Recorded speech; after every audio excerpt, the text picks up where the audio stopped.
Bonjour tout le monde, Diane Ouellette, responsable des communications de la Ligue de hockey d'excellence du Québec, volet masculin.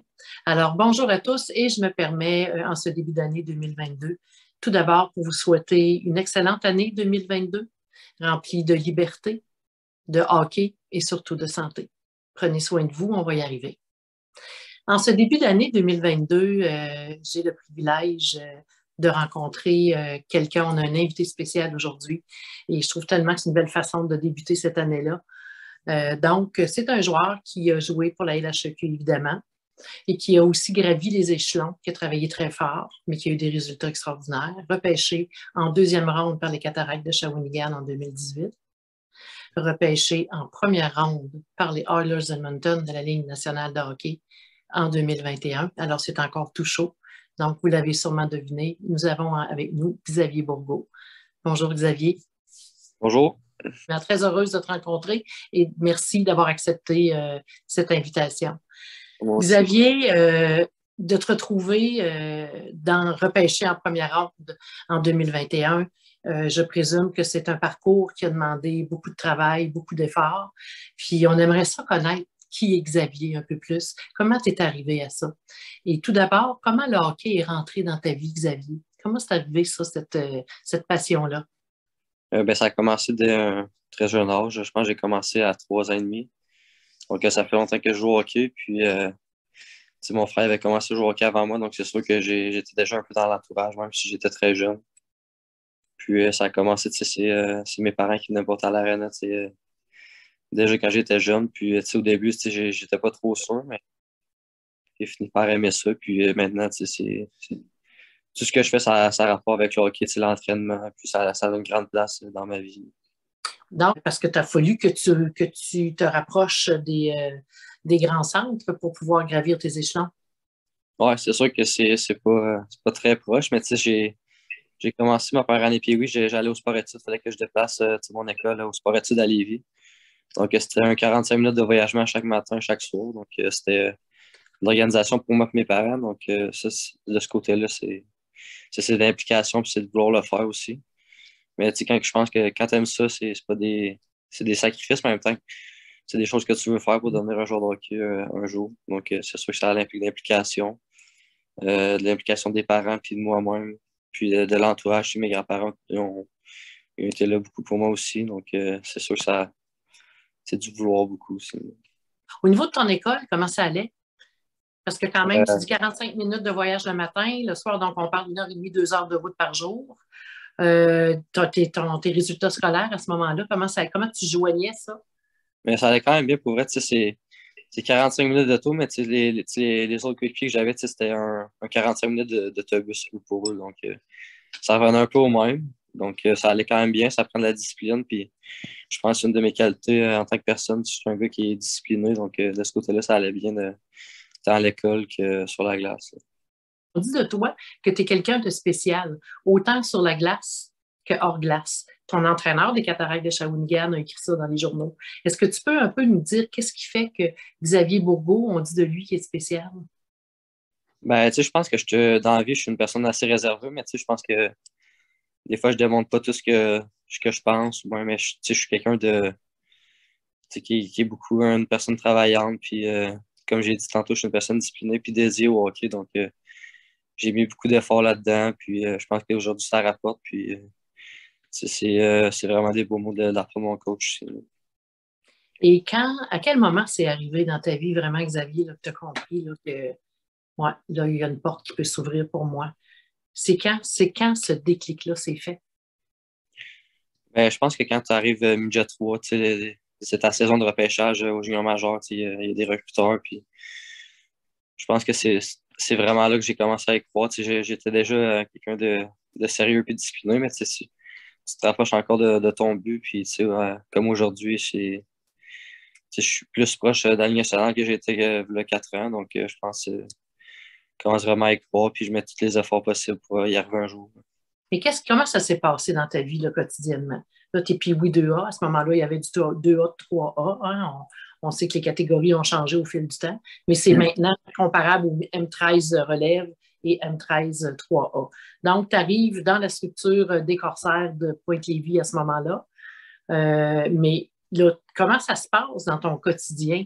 Je présume que, puis oui, tu ne savais pas encore que tu allais être capable d'atteindre ce niveau-là, mais est-ce que tu focusais plus sur quoi? C'était quoi tes objectifs, tiens? Comment ont été tes objectifs d'année en année? Ben, je pense que j'essaie de ne pas regarder trop loin dans le futur, là. Je pense que j'y allais année par année. Puis c'était plus tu sais, de s'améliorer en tant que joueur. Puis tu sais, c'est vraiment le développement du joueur. Tu sais, je ne voulais pas trop regarder plus loin. Puis j'essaie de me focusser sur des points améliorés en tant que joueur. Puis juste de devenir un meilleur joueur en tant que personne aussi. Juste d'être discipliné. Puis je pense que si tu fais les bonnes choses plus jeune, tu vas développer des bonnes habitudes que tu vas garder en étant plus vieux. C'est sûr qu'en partant, tu as du talent, mais tu avais sûrement des choses. Comment ça s'est passé, ça? Ben, mettons, plus jeune, ben, tu passes beaucoup de temps à l'aréna des sports-études, beaucoup de pratiques. Donc, ça, je pense que ça a été bénéfique pour moi d'embarquer souvent sur la glace. Puis, mettons, en dehors de la glace, tu es souvent sur la route. Il faut que tu fasses plus d'heures en télé, mettons, plus tard le soir des fois. Donc, c'est des petites choses, mettons, par rapport pas au hockey, mais en dehors de la surface. Donc, de ce côté-là, c'est sûr que c'était plus dur un peu des fois.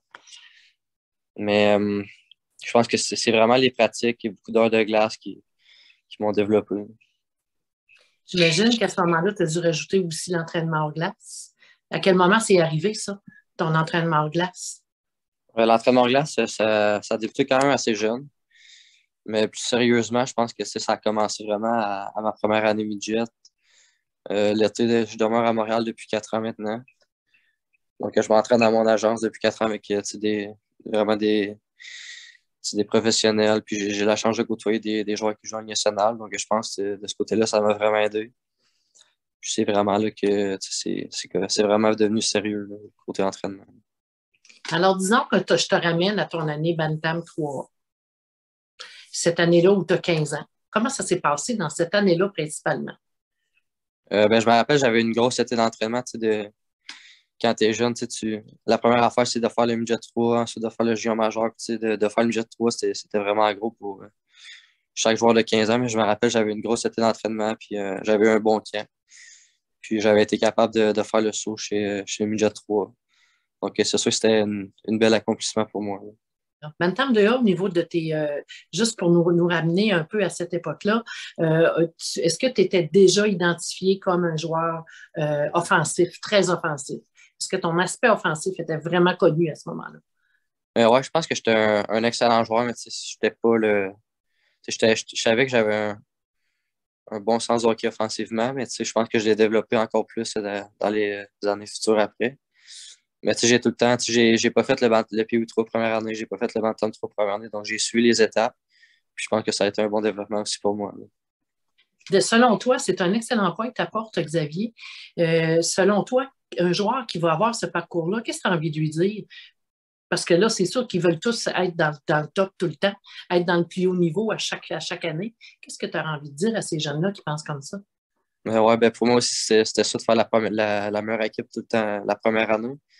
C'est sûr que tu es déçu sur le coup, mais c'est de pas de te décourager, puis de suivre le développement, puis c'est pas à cause que tu te fais couper que tout est fini. Donc, c'est de bien faire dans ton développement, puis de suivre les étapes, puis plus tard, tu vas être récompensé. Alors, ça t'a amené à former ton caractère, je présume. Ouais, aussi. Puis, si tu sautes les étapes trop vite, des fois, ça peut être moins bon. Donc, c'est sûr que des fois, c'est meilleur pour ton développement, là. Donc, tu arrives, midget, tu es maintenant sélectionné midget 3A chez les Chevaliers de Lévis.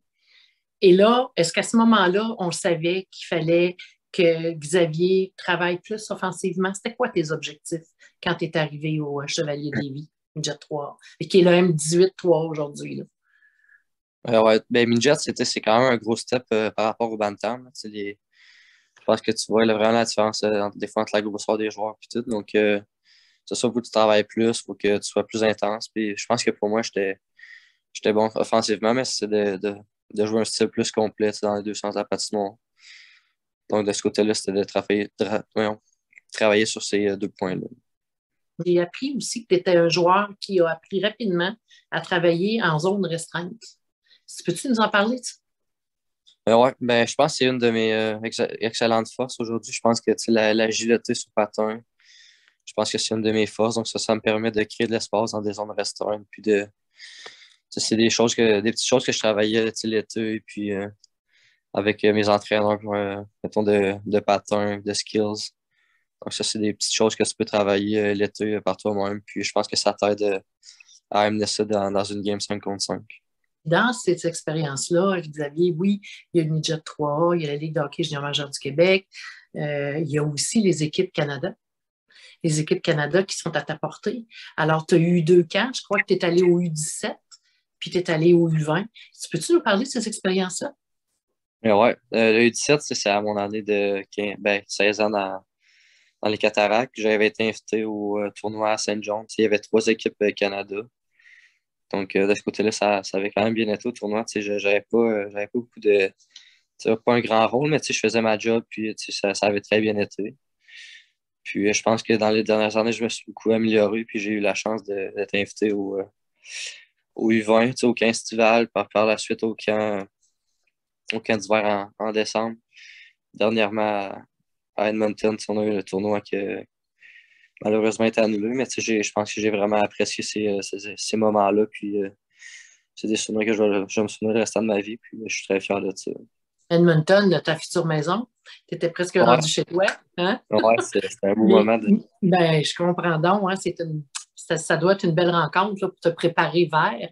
Mais dis-moi, ton U17 là, avec Hockey Canada, tu dis que tu as accepté ton rôle, donc tu es un joueur qui accepte ce qu'on lui demande de faire. Tu n'es pas un joueur qui exige d'avoir le front page ou je ne sais pas comment dire ça. Tu acceptes qu'est-ce qu'on te donne, c'est bien ce que je comprends. Et ouais, je pense que c'est ça qu'il faut que tu fasses aussi pour, tu sais, si tu veux tout le temps un rôle que tu sais, faut que tu mettes des fois ton ego un peu de côté, puis tu acceptes le rôle qu'ils te donnent. Je pense que c'est comme ça que. Je pense que les équipes ont besoin des joueurs comme ça. Puis je pense que en tant que personne aussi, c'est bon des fois de pas tout le temps tout avoir, puis d'accepter ton rôle. Puis tu dois gagner tes minutes de jeu parfois. Puis je pense que c'est comme ça que tu t'améliores aussi en même temps, là. Raconte-nous ta journée de repêchage. Une journée très stressante, là, pour vrai, mais en même temps, des belles journées que je vais me souvenir très longtemps. Tu sais, c'est avec ma famille, mes amis, là. C'était vraiment un beau moment. Puis tu sais, quand le repêchage commence, tu sais, tu sais, ça se passe en 2 jours. Tu sais, fait que c'est vraiment stressant. Tu sais, j'avais un objectif de sortir en première ronde. Donc, c'est sûr que tu t'espères tout le temps sortir le plus tôt possible. Donc, pendant le repêchage, c'est vraiment stressant. Puis, quand t'es sélectionné, c'est vraiment juste c'est de la joie, c'est des récompenses en même temps après tant d'efforts. Donc, c'est vraiment le fun, là. Ça a dû être très intense. C'est le matin quand tu t'es levé, là, de ton repêchage. On va parler de le matin du repêchage. Comment tu étais ce matin-là? Là? Là, tu t'es réveillé, c'est aujourd'hui que ça se passe. J'étais assez fébrile, là, pour vrai. C'était une journée, je l'attendais depuis longtemps. Donc, c'est sûr que c'était une journée spéciale. Puis, je pense qu'au souper, j'avais presque pas mangé tellement que j'avais hâte. Puis, j'étais juste content du moment, là. Absolument, hein? C'est pas de temps de manger, trop émotif. Ouais, c'est ça. On mangera après. Et Ouais. le lendemain, je reviens encore au même moment. Le lendemain, quand Xavier Bourgault s'est levé, comment il était? On dirait que tu es encore sur un nuage, puis tu le réalises pas encore, tu sais, toutes les personnes qui te félicitent. Puis, tu sais, j'ai eu la chance de recevoir des messages des joueurs de l'équipe. Donc, c'est sûr que t'es sur un nuage pendant quelques temps, puis tu profites du moment, là. Puis aujourd'hui, comment tu gères ça? Comment tu gères tout ça, ce stress-là, cette pression? C'est quand même une pression, dans le sens où tu t'es donné l'objectif d'atteindre ça l'an prochain, si j'ai bien compris. Tu aimerais ça pouvoir endosser l'uniforme des Oilers dès 2022-2023. Euh, Comment tu vis ça, cette pression-là? Mais je pense que ça se passe bien. Je pense que je suis rendu à. Tu sais, depuis tant d'années, je mets tant d'efforts. Donc, je pense le stress, c'est pas vraiment un facteur. Je pense que je veux juste travailler fort puis faire les efforts possibles pour y arriver. Puis, tu sais, j'essaie d'améliorer les choses que je me suis fait dire d'améliorer pour y arriver le plus vite possible. Donc, je pense que c'est pas vraiment un stress ou de la pression. Je pense que c'est plus de mettre le travail, puis le reste, je pense que ça va venir tout seul. Le stress, la pression, t'es plus l'an passé, dans le fond. C'était plus Ouais. l'année de repêchage. Je pense que c'était plus l'année de repêchage en tant que tel, tu sais, le fait de performer chaque game. Puis maintenant, tu sais, c'est fait, donc tu joues sans pression, puis tu sais, tu fais ce que tu aimes, donc je pense que tout va bien aller. Qu'est-ce que tu as amélioré, Xavier? C'est quoi le plus gros aspect que tu as amélioré pour pouvoir atteindre ce niveau-là? Mais je pense que c'est d'être tout le temps être un joueur plus complet. Puis je pense que c'est d'être constant. Oui, tu peux avoir des bons matchs, mais c'est tout le temps d'être constant. Puis même si tu ne récoltes pas de points, c'est de travailler fort. Donc, je pense que ça va être de devenir plus complet, plus constant. Donc, je pense que c'est ces deux choses-là que j'essaie d'améliorer le plus. Donc, on fait le U17, tu fais le U20. Malheureusement, on connaît l'histoire là, on est en 2022, donc on sait très bien que le tournoi n'a pas eu lieu, comme tu le disais. C'est quoi les objectifs de Xavier Bourgault aujourd'hui? Tu es repêché, tu as déjà participé à ton premier camp chez les Oilers, tu es déjà allé. C'est quoi cette année les objectifs de Xavier? Mais là, présentement, ça va être de reprendre la saison avec les Cataractes.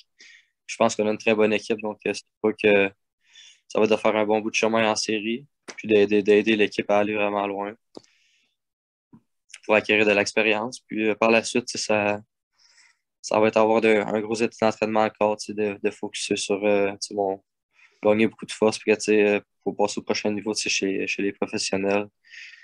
Je pense que c'est ça, un autre coche en haut. C'est pas la même chose que chez le junior, je pense.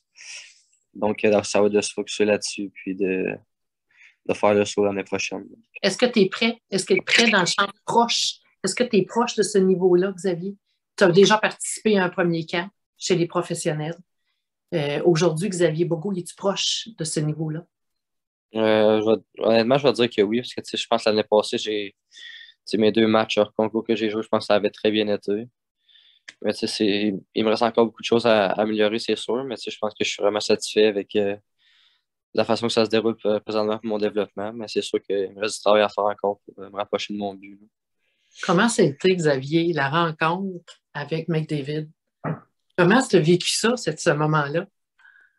C'est très spécial. Là, c'est je pense, le meilleur joueur de la Ligue. Donc, c'est vraiment spécial. Ça fait longtemps que tu le regardes. Puis, c'est juste impressionnant. Les premiers jours, c'est vraiment juste impressionnant. Tu regardes, puis c'est comme d'un rêve. Là. Tu pratiques avec eux, puis tu as la chance de leur parler. C'est vraiment spécial. Là. Ça doit être impressionnant, effectivement, de le voir travailler aussi. Donc, tu l'as vu dans des moments d'entraînement. Alors, est-ce qu'il est aussi intense? Est-ce qu'il est aussi dominant dans Ouais, ces moments-là? ouais c'est vraiment un gars d'aimant. Toutes les choses qu'on voit de lui à la TV, je pense qu'il fait ça dans toutes les pratiques, les jeux fous qu'il fait, il répète ça chaque jour. Puis ce que j'ai trouvé le fun, c'est que c'est un gars vraiment sérieux puis discipliné. Donc, je pense que tout ça lui revient, puis il a travaillé fort pour ça aussi. Dis-moi, Xavier, tu as passé à travers toutes ces étapes-là, la Ligue de hockey d'excellence du Québec. Tu es allé dans la Ligue Midget 3, les M18. Maintenant, tu es avec les Cataractes de Shawinigan. C'est possiblement ta dernière année. Dans le fond, si je reste chez les professionnels, j'ai la chance de faire le saut soit dans la Ligue américaine ou la Ligue nationale, mais sinon, je suis éligible jusqu'à 20 ans. C'est 16 à 20 ans. Qu'est-ce que tu aurais à dire aux joueurs de la Ligue de hockey d'excellence du Québec? Là, ça te ramène un peu plus loin dans ton parcours, mais qu'est-ce que tu aurais à dire à ces joueurs-là? Tu as passé, toi, ces étapes-là? Ouais. C'est de jamais se décourager, puis c'est de croire en soi, puis c'est d'écouter les conseils qu'on se fait donner par nos entraîneurs.